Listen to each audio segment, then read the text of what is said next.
Okay, so now we're ready to glue up the grips. Before we do that, we have to spine the blank. Now, spining a blank, it's very simple to do. A lot of people don't think it matters on a spinning rod. I fish mostly bait casters. I can tell you it definitely matters on a bait caster. That line's resting on top of the blank. If you don't want that blank to twist over onto its spine, while you're fishing, you got to build on the spine. So.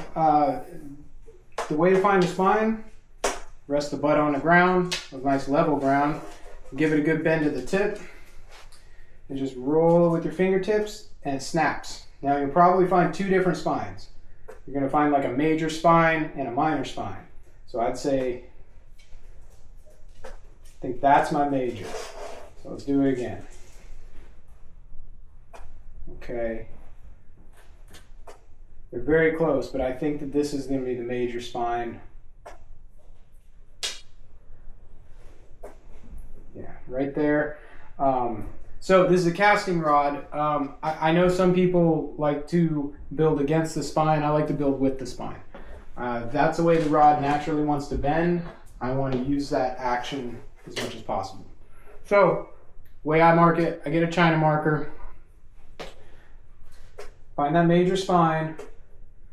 And then with it still bent and still resting in the spine like that, I just lean it on my shoulder. I pinch the tip of that China marker, and I just let my fingertips kind of keep me centered on the blank, and mark it with that China marker. Okay, now we're going to check it. That's the minor. That's the major. Okay, and we can see that's the natural bend of the blank, and we've marked the spine. Okay, so now that we've got our spine, we've got our positions marked for all of our grips, we're going to mix up some paste and glue up some grips. So one thing that happens when you start building rods, you end up with an overabundance of boxes, cardboard boxes, coming from Mudhole and Get Bit and other supplies from Amazon. So I just use pieces of cardboard to mix my paste on. There's never a shortage of cardboard around here. So the paste epoxy I like to use for reel seats and grips is from a company called Fasco. We get this by the gallon. It's a two-part paste epoxy. There's plenty of other companies that make probably the exact same product. This is just very easy to acquire. I can run up to the store and get it, and it is probably the strongest epoxy I've ever used for sure. My wife makes fun of me because half of our stuff in our house is held together with this stuff.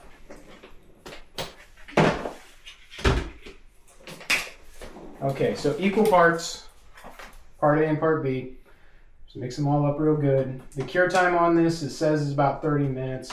I think your pot life is a little bit longer than that. They also make a fast cure, about 5 minutes. But again, that's a little bit quick. I think you get a little more time out of that as well. But I always like the 30-minute one.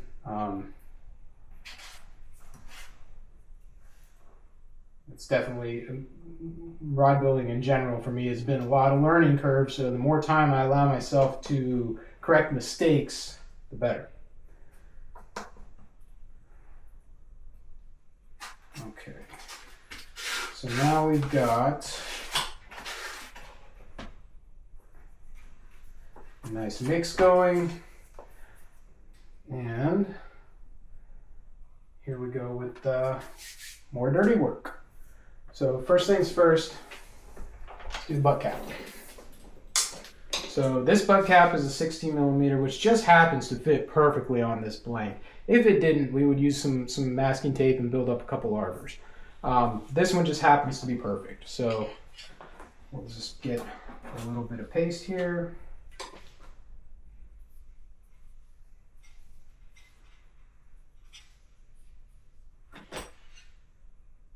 I always like to put just a tiny bit in the cap as well.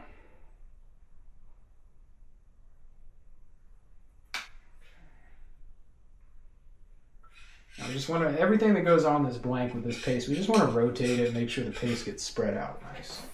Once we got the butt cap on, we can chuck it back up. Clean off some excess.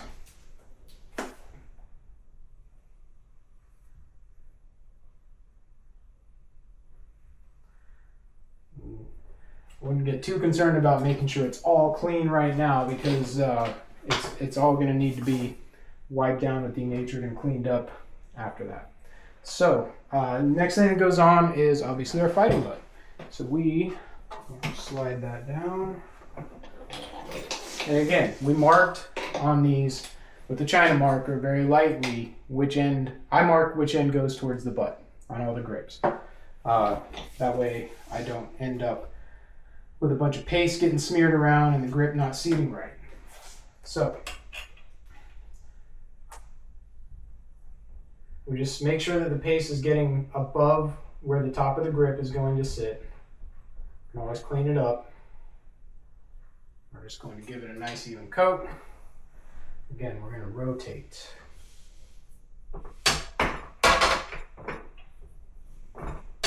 There we go. Okay.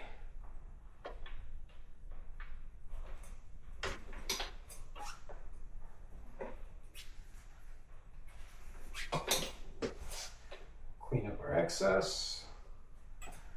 Now, next thing that we're going to put on is a winding check. Winding checks are just these little rubber pieces that just give it a nice clean look.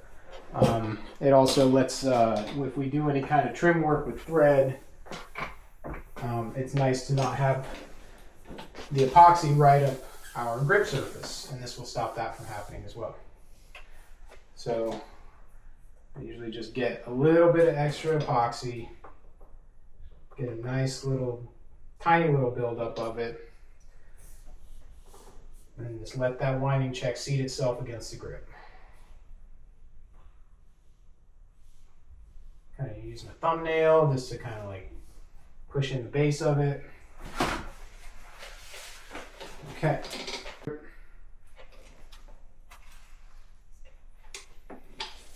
Now this time we're going to move our winding check on first, so it'll be sitting there waiting for us when we seat our rear grip, and we can just scoot it up against it. Okay. Get a little bit of paste and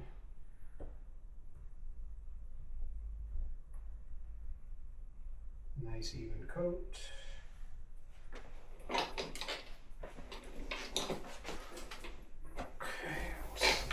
Rear grip down.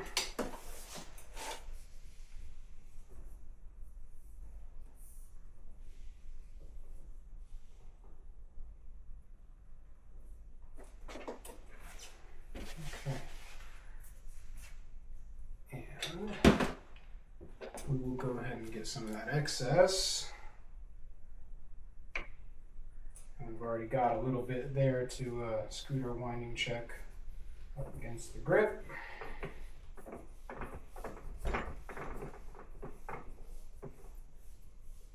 Okay.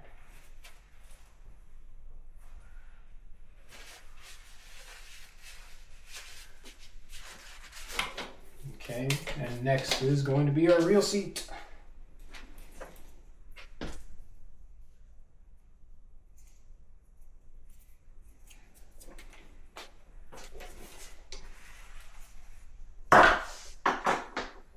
Now, when we twist this reel seat on, the mark we made for our spine, I like to keep that up so I can see it. So as I rotate the seat, it kind of lands at least in the general position I want. I will, once everything's done, I'll take it up. I'll take it out of the machine, and I'll sight it in and make sure it's exactly where I want. You know, all these parts can still move for a while until they're cured. So we'll just kind of dial everything in. Okay.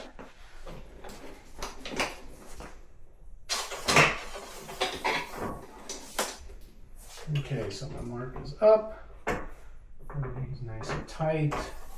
And now I'm just going to start rotating the seat until we seat nice and snug against the rear grip.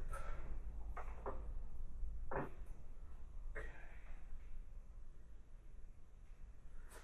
That's pretty damn close.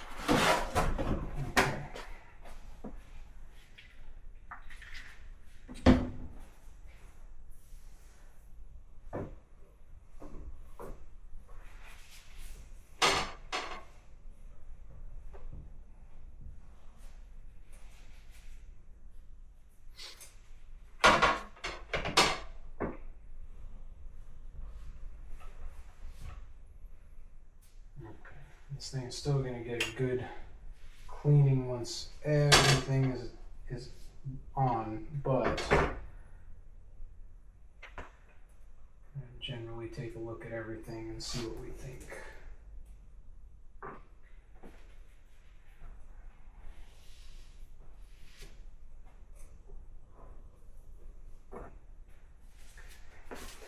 All right, now before we do the foregrip, one thing we're always going to try and do is make sure we don't get epoxy on our threads. I could have taped this up before I put the seat on, but didn't, so we're going to go ahead and do it now.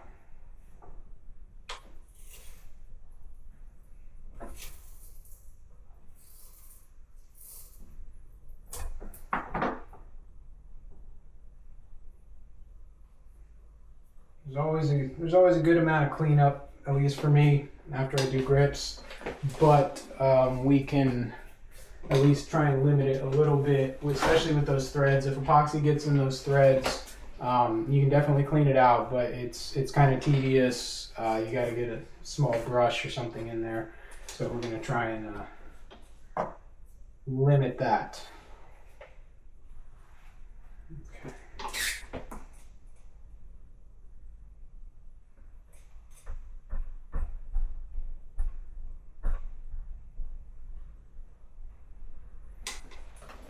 Okay, foregrip, and we'll go ahead and put winding check on as well.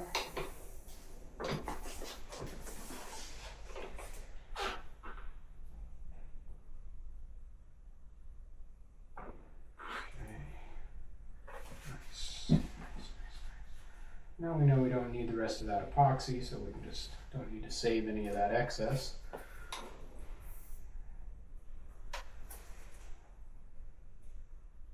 Give it a little goober.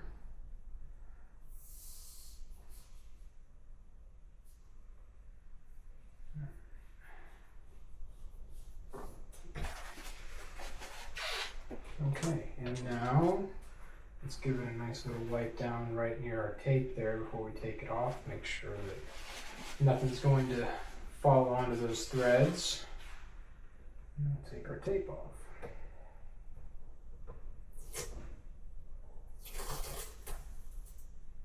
Okay. Even with the tape, sometimes you get just a tiny bit on the threads, but this isn't bad. It's just a little bit.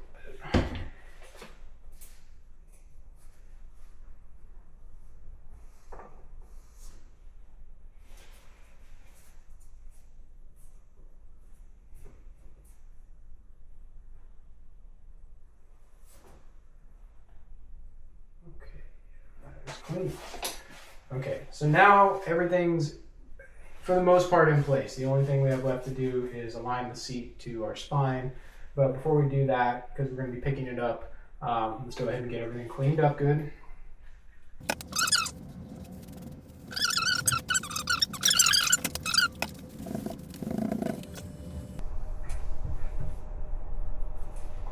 Okay, so we're looking good. So now, like I said, the very last thing is we want to just make sure that that seat is aligned with the spine. Now, one of the things I really like to use, some people use a reel. we'll go ahead and chuck up a reel in the seat and make sure that the reel is centered to the spine.